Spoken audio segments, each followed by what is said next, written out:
Alright, welcome back. We're here once again and with our SQL and talking about querying the SQL Server database. We're going to talk about joins.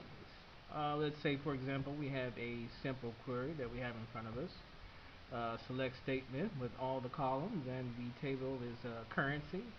And below you see the results for that particular table. Let's say, for example, we want to join another table to the currency table. Before we do that, we want to look at the diagrams of the database.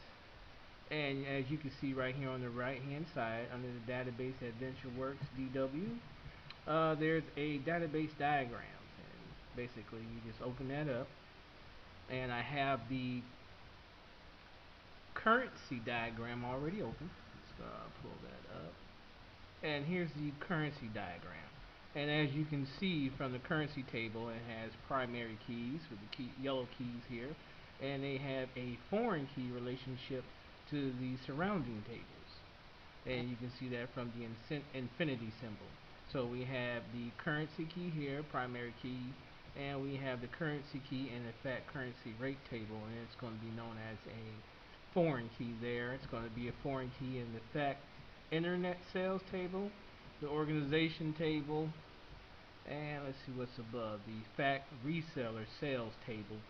All four of those tables are going to have the currency key, primary key, and that's going to dictate their relationship. And if you hover over the link here, it's going to give you the name of the relationship and show you what it's between. Okay, so we can pick one of these tables and we'll join the two tables together. Let's do a simple join here. Okay, so we're back here and we have the all the columns from the currency table selected. And one of the tables that we could interjoin would be the fact internet sales table or the fact currency rate table. Let's go with the currency rate table. So what we'll do at this point to make things easier, we would add a table alias. And we'll just label this one C. And we're going to use the keyword inner join.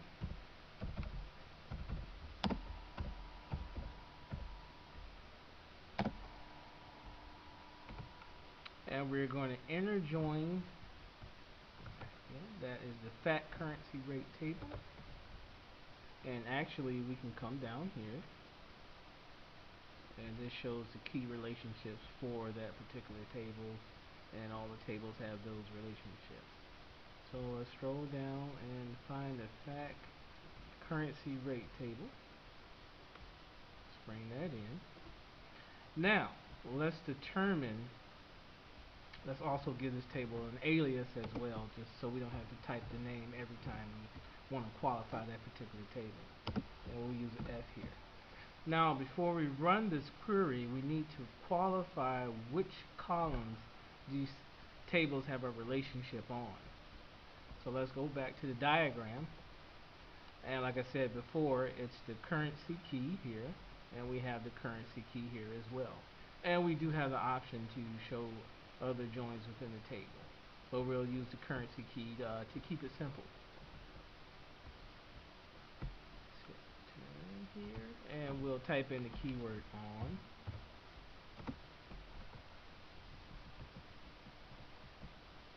And what we'll do is I'll show you, here's the currency table. Let's close that. Here's the column. And this is the currency key, primary key, like I explained before. And drag that over.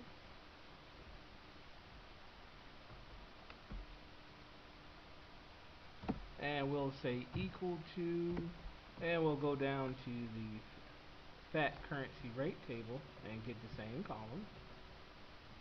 Drag the currency key over.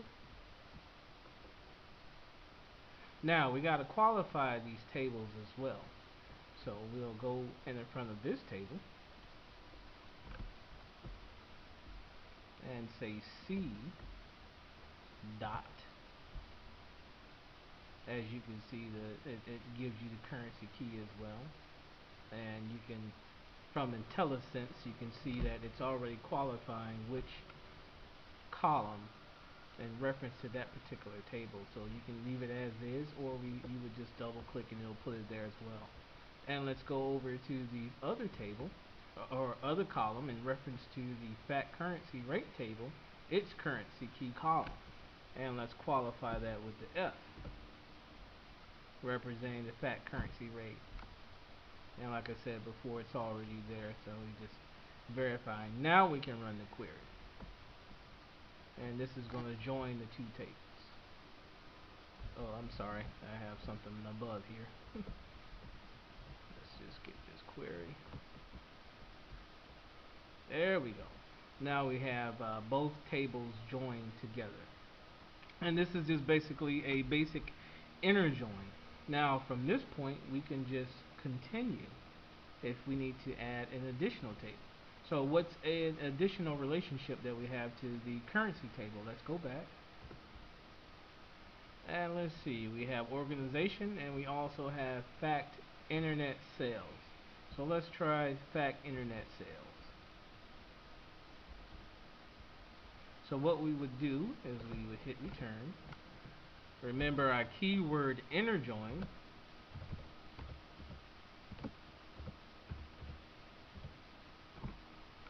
Hit return. And we'll grab our fact internet sales table.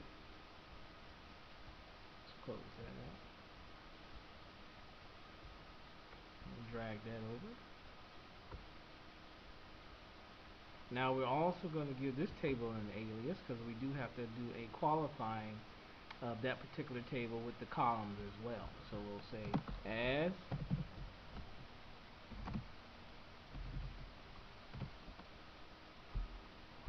I'm sorry. Let's make this one I. And then we'll type in the keyword on. And we'll use the same tables. We'll say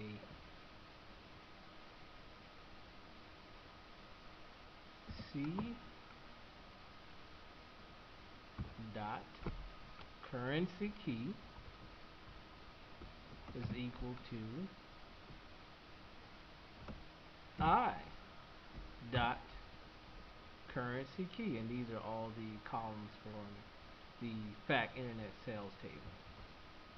So we qualify both of those, and let's run this query.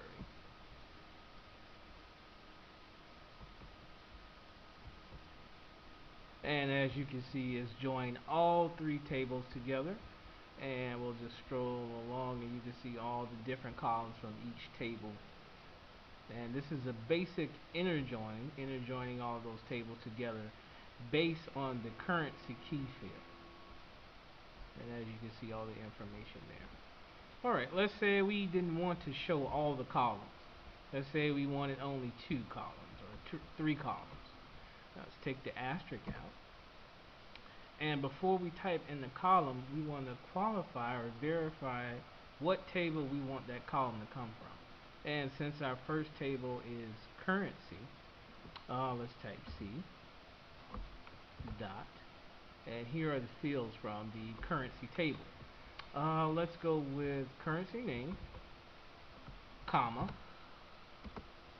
F, and we'll pick a field from the fact currency rate table. Let's go with average rate, comma, and we'll pick a column from the fact internet sales table. So we chose I to represent that table. Dot. Where do we want to go with here? Let's see. Let's go with product standard cost. That should give us some numbers there. Okay. And what we'll do is we'll run the query, and we're only going to get those 3 columns. It's still executing down here. Oh, we had so many columns. Okay, let's stop that. And let's do this. We cancel that query. It's probably several hundred rows, several million.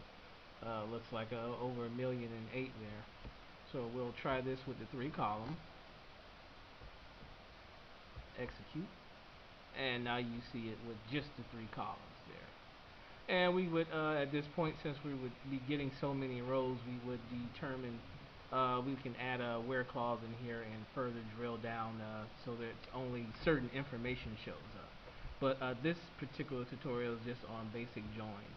And then from there, back to our relationships, we can see from the currency table, there's a fourth table named fact reseller sales, and we would go back here and just simply uh, skip a space here, return, add the keyword inner join, and give an alias to that next table, as well as give the qualifying fields with the on clause as well. And that is a basic join of two tables together.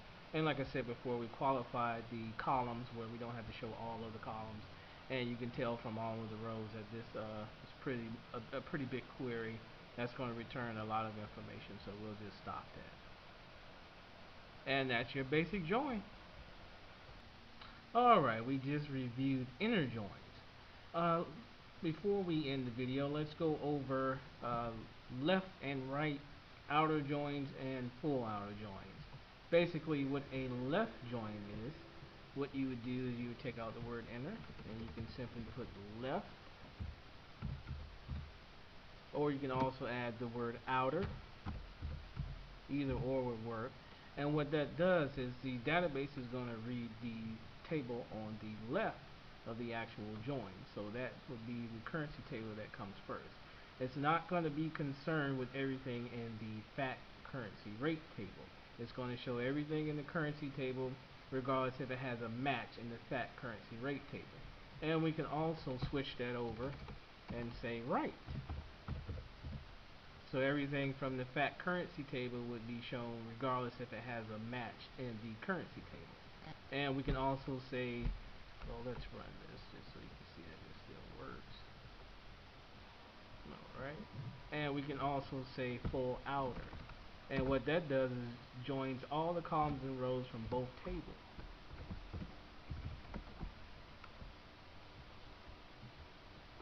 And let's run that. And that's to show everything from the currency table and everything from the fact currency table, regardless if they have a match or not.